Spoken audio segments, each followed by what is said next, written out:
about 3 minutes before. I was just getting everything set up and rocking and rolling, and decided to reboot itself. So we were recording this session here, on our YouTube and LinkedIn channels, being broadcast live. You can chat on those two channels if you have any questions, comments. We're here to initiate next week, scheduled on the 24th, Wednesday the 24th at 10 a.m. Get that all set up and ready to go. You can look for it on our YouTube channel. There you can register there, and it'll notify you that we're going live, but you have to be on LinkedIn to do that. And then, let's see what else. We have a steelguys.steelrep.com community channel where we also push it live through the Zoom webinar. There's Scott Glenn for you. Good morning, everybody. Welcome, and glad you could join us. Looking forward to getting into some conversation about the metals business, the supply chain of metals. Yes, that's it, right? Broadcast going there, it looks like. And with that being said, let me run over to the YouTube channel here and double check that, make sure we're live and in color there. And then I should probably get some front lights instead of backlit. Let's see here. Okay, I'm gonna assume that it's going, because it's meant to do our discussion and do that. So I'm assuming if it's going live on the YouTube channel and we got good sound. I also tried to reboot my computer because last week we had my camera kept freezing up. So the audio seemed to be good, but the camera kept freezing up. So I wanted to do a reboot, but that's why. And then it, for some reason, crashed on me right before I started. It's about 3 minutes early, so a couple minutes late. Anyway, let's see. Let me open up. Did you get my agenda for today? I did. I did get it, and I breezed through it. I've been running around a lot this morning. I had 2 appointments and got here. I was able to browse through it real quick and in between appointments, and some not a huge change from last week, but we'll go through it and kind of see if anybody else has anything to input and discuss with us. Sure. One of the things, let me fix this. It seems that your camera there on that particular scene is, I don't know what's causing the problem there. Anyway, I know the iron ore was one of the things. Again, we've been talking about that the past couple of weeks on China. Right. It's reached quite almost record high pricing, or price keeps going up. I know that. And China's on track, I think, this month to import the highest level that they've ever imported of iron ore. And yet their output has decreased. Yeah, you think maybe they're being able to buy it cheaper on the open market, and then they can produce it themselves, instead of save that for other days, a rainy day, I guess, huh? It's a good thing when you can do that. Yeah. Let me see here. I'm just going to open up the quick brief. I know that one of the confusions that I have, I guess it's not a confusion. It's just I don't know the details behind it. Would be a better way to state it, is that some of the information that was provided indicated that China was going to reduce their annual output, but yet their export tonnage was increasing. So obviously that equation leads to me that the economy in China itself must be pretty weak. I don't know that big level is in overall market, but based on that equation, it would seem to me is that they're in a slow market. And one of their other problems they've had, and we talked about this a little last week too, was they're probably the export market. Their export market, even if their domestic market is strong, their export market is weakened because of the tariff situation. So they're trying to find other places to supply that material that they've lost, from supplying the U.S. market. Yeah. So So I don't know how much that is. So what was it? The steel output fell 3% month over month, July over August. But iron ore's imports surged past the 105 million ton September estimates, near 112. The highest since 2024, December 2024. Futures. Yeah, so it wasn't the highest ever, but it was the highest since 24. I remember that. It was high. Right. Let's see here. So again, how does that affect the steel mills and exports? China steel mills are on pace for exports on pace for 115 to 120 million tons. So if their output surged, iron ore surged past 105. So iron ore output. 112. So that's iron ore. That's not steel tonnage. But the steel tonnage. That's right. funny. I wonder. I don't know. Do you have any idea how much iron ore is in a ton of iron ore makes how many tons of steel, or how many half tons of steel? How many? I do not know what percentage. I would assume it's a fairly significant amount, but I don't even know the answer to that question. I don't. Good question though. Yeah, and last month, or that's one thing we talked about last week, West type tariffs on Chinese steel. So right. That's what the next point here is the export surge. So they're trying to export more material to make up for their slowing economy, but yet that's just increases the risks of facing additional tariffs from other areas. Right. Let's see, in the service centers and distribution, the import volatility and tariff uncertainty remained top of mind. That's what we keep seeing as well, is that uncertainty of what's going on. And I know the Supreme Court decided to hear that emergency case on U.S. tariffs, and I don't know when that's going to be heard and when the decision will be made. But that's that's an interesting. We've seen that too. What happens? If anybody out there is listening can help us out here. That's what happens to all the tariffs we've paid.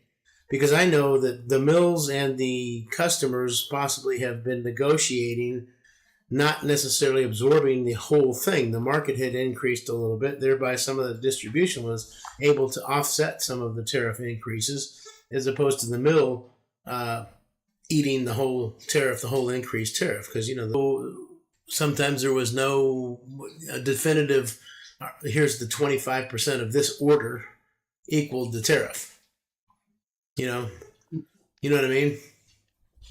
Yeah, but I suppose whoever wrote the check to the federal government would get that check returned to them. So my point. So what if the deal was you split it, and so you offset the cost by crediting their account for part of the cost of the material, ships half the dollar back to the somebody who split the tariff with them.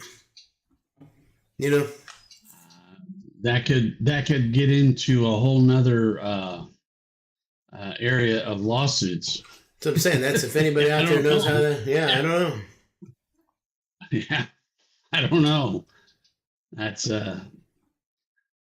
well, fortunately, we don't have to get involved in that ourselves. But if there are people out there who are having to deal with that potential coming up, we'd love to hear from you. Yeah, one reason we've chosen not to become a broker and do all the importing of record and stuff like that over the years, because there is all these risks that go along with that. So you have to trade a lot. And you have to be on top of that. There certainly is the benefit side of it as well, but we weren't willing to risk it for these type of situations. Risk it for the biscuit. Yeah. So end users and demand signals. What's happening in China? Construction and housing remains weak. That's an interesting. I don't know if we talked about that last week or not. I don't remember anything about that. Yeah, but the point is that the Chinese market is very weak, which was kind of my original assumption in the equation that I was talking about originally. Right. So yeah, and I think the world market is relatively soft. I don't think it is okay. It seems to be pretty stable, but it's not going bonkers. Say, hey, let's wait until the dust settles a little bit to figure out whether this lawsuit's going to go through, whether they're going to raise more tariffs, who knows? But it will settle down. It's just going to take a little time, I think. Right. Yeah. I think that's one of the things that over the years people have said, when the U.S. sneezes, the world gets a cough. Oh, yeah. So it's true. Yeah. I don't want to go down with them, no. So the EU manufacturing demand is stagnant. Let's see, here's 5 before recovering in 2026. So there's a little update on that. Your camera seemed to lock up again. I know. I just shut the Zoom call off again because there's to see if that would help. But we did that last week, and it's doing that. I don't know. When we're streaming when we're streaming and we're recording, I got virtual cameras. I don't know. We bought this machine a year ago to handle that kind of processing, but we might be on the low end of it. Yeah, it's funny. I did when I did this shutdown here earlier today, an hour before the show, it actually upgraded the video card. I thought, maybe that would help us as well, but but it obviously is still continuing. It locks up every 10 seconds. I think it's locked up right now. But I think you're locking up as well. That's the other problem I'm seeing too, is you're locking up. Interesting. So the downstream... Well, the audio seems to be working. A little bit here, a little bit there, yeah. Let's see, downstream sectors like automotive and infrastructure may face higher input costs if tariffs expand. I do see that too, yeah, you can understand that. So the trade policy and regulations, the EU Commission is preparing new long-term safeguard mechanisms to replace current import protections expiring in 2026. Now, the UO, I wonder what that UO offer warns, without stronger protections, cheap imports could stall Europe's shift to low-carbon steel. In the U.S., critical minerals list expanded. Steel, aluminum, and copper are under review, signaling potential new Section 232 tariff. Aluminum will become a critical mineral? I mean, it's going to be labeled as a critical mineral? Is that what that means? When it's a pure copper, the element copper, but steel is itself, I would say that's not an element. You have iron ore and other elements that go into a steel making process, right? Right. So I don't know. I don't know what that is. I don't know how they could put steel on the critical minerals.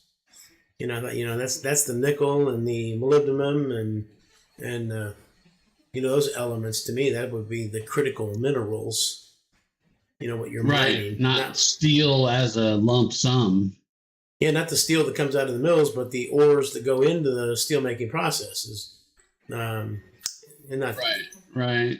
I would say also that's probably you got a little bit of that in the probably in the chips and stuff like that too. The process of making those, which is probably somewhat similar. You got your elements that they need, and I'm not even sure what they are. The silicone, and which we need silicone and steel too. There's some silicone-based steels. I don't know. So, what are some strategic things we got to do? The high raw material costs and stagnant demand may squeeze both mills and distributors in the coming up here. So what opportunities exist out there today with these risks and opportunities? So what are the opportunities? Compliant low-carbon producers may gain preferred access to EU and U.S. markets. That's interesting. Compliant low-cost producers. So again, rewarding the low-carbon. I figure out this camera thing. I think that has to do with this. Because it's just freezing up almost completely. And the further we go along here, it's got the, I guess I'm going to stop recording here and see if that helps out and download it off the Restream. So it's still processing. It's interesting when you stop the recording, the background noise subsided quite a bit. That's because It was a well coordinated, coincidentally coordinated, I should say. Yep. See, it's just started back up. So. Oh, it's back up. Mm-hmm. Oh, but I think now the camera seems to be doing a little bit better since I'm not recording. I'm not recording them on the local machine anymore. So maybe I figured out our issue here. I don't have to worry about the Zoom. I can record the Zoom on the Zoom and have it processed later or whatever. So that'll work. Okay. So some questions for discussion. Living and learning. Living large, I'll tell you. Living large while we're learning large. All right. Sure. Yeah. What will shape the metals market most? Aluminum and copper. Ooh, I bet you there's probably a little bit of both. I'd say the last one. Yeah. Yeah, but I'd say the last one's probably the biggest myself, but because that seems to be what kind of have people, the majority of people have in the back of their mind is just, are the tariffs are going to be coming back to me? Are there going to be tariffs on the future? Are they going to increase? Are they going to stay the same? All that uncertainty leads to some hesitancy to pull the trigger on maybe some large projects or something like that. But right. I know if I was making that decision, I certainly would be concerned about that because that could be a significant commitment. If you commit to a number or something on a project and then all of a sudden the tariffs increase by X%, that's something that you don't have in the figuring of the profit margins and such. Right. But again, that's the same thing. I mean, there's probably, you can make an argument for the surge in imports, the Chinese exports, doing the same thing. If they're surging, putting a pressure on pricing, in other countries, because they're importing large quantities of cheaper steel, and that's one of the things that India was fighting as well, was that Chinese import, and they were trying to push a lot of that stuff that wasn't going to come here over there. Right.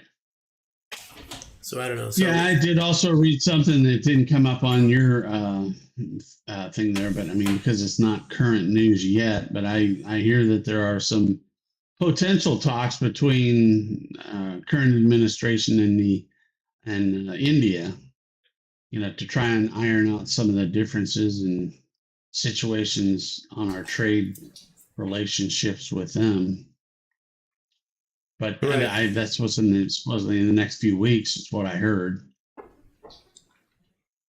Get some of that going on, though. Again, it seems to have slowed down a little bit. For a while there, we were going great guns on the on your tariffs every day, and negotiating with this country and a deal made with that country, and right. Not seeing quite that. And there's other things that have been holding the front page of the news the last week or so. TikTok, yeah. I did like the way, for some reason, our format on our thing seemed to be a little bit different this week, and I like the format, the way we did that. Next week we can kind of put these out there. We might even post these talking points and questions on our event in the steelguys.steelrep.com community, so you can have an idea of kind of what we'll be discussing, because again, we're trying to facilitate a discussion here, and I think, I know, talk to Scott about this now here on live here while we're talking about this. I have an idea. We've talked about how to increase participation in the community. And I had thought, well, I know we're doing this outside our community, so this is a public event each week. We discuss this stuff, but I'm going to throw out the idea now that within our community that we kind of get on each day in different spaces and have a discussion, and maybe in our economic data report space, we get on there and just talk about the last days, anything that's going on, and just talk a couple topics, throw it out there, just go live on, at 10 or 11 every morning, or 8 o'clock maybe. Just 8 o'clock Central, 9 o'clock Eastern. Just get on and just kind of catch up, kind of what's been happening the last day. and to just that's and do a good that, idea. just go live, and then same Create thing. some regular, Yeah. consistency. Yeah, and then once a week, like get on our health and fitness. We have a health and fitness space in there for busy executives or busy professionals in the metal supply chain. Is the concept of but anybody's welcome. But we're trying to facilitate discussions among the metal supply chain. So that's where we're focused with a lot of our conversations. But the health and fitness one would be applicable to anybody, and then kind of sharing ideas on how to live your lifestyle that you want to live and still accomplish some of your goals in your health and fitness. Because I know we've been in the outside sales position for 40 years, and over that time frame we've seen things develop and change. I mean, I remember when I first started traveling, you could not find a hotel. It was very difficult to find a hotel that had a workout room. Then a few of them started putting in, really cruddy, just converting one of their rooms into a gym, and they put a couple cruddy old Schwinn air bicycles or something like that. And then, but a lot of them I remember would also, they would give passes to local gyms. So if you came there, they give day passes for local gyms. But then again, that was about the same time too, that once you had to take and unplug your phone to plug in your computer to dial up to the AOL or CompuServe internet. Yeah. Get your access. What's email? No PDFs. Yeah, no PDFs, nothing like that. So anyway, just an idea, a thought about sharing that, so we can talk a little bit more about that. But again, if anybody's out there and you want to look at that, we do have steelguys.steelrep.com. Take a peek at that. It's you got a free trial there. Jump on in there. We also have a couple of spaces that are product or service specific, and they're sponsored by that particular manufacturer. Like for example, we have a Sunbelt Steel, which is a manufacturer's rep, which is we've been doing that since 1981 as Sunbelt Steel. Our father was doing that before that since 1968. It's a couple different company names, but then he left that company and started in 1981 with Scott, Sunbelt Steel and Aluminum. So anyway, we've been doing that since 1981. So that's our space is the Sunbelt Steel Manufacturers Rep Space. And if you'd like to join that, those spaces are free. We also give access to the welcome space in our network, which you can view the training, and there's a few events that do go on in that. So you're welcome to come join us in that. And then we do try to upsell you into the entire space to become part of the network of people. So you can have access to the entire network of people that are on the community. Mm-hmm. Anyway, with that being said, do you have anything you'd like to share before we head on out for the day? Not at this time. I just would love to see and hear from people who are out there that are interested in having conversations with us about, what's going on in the supply chain of metals from all the way at the top to the bottom. We enjoy this industry, and we would welcome the opportunity to have a conversation talking about whatever's on your mind. Yeah, again, we'll do this again next week outside the community. We do that again. It's scheduled for 10 o'clock Central Time on the 24th of September.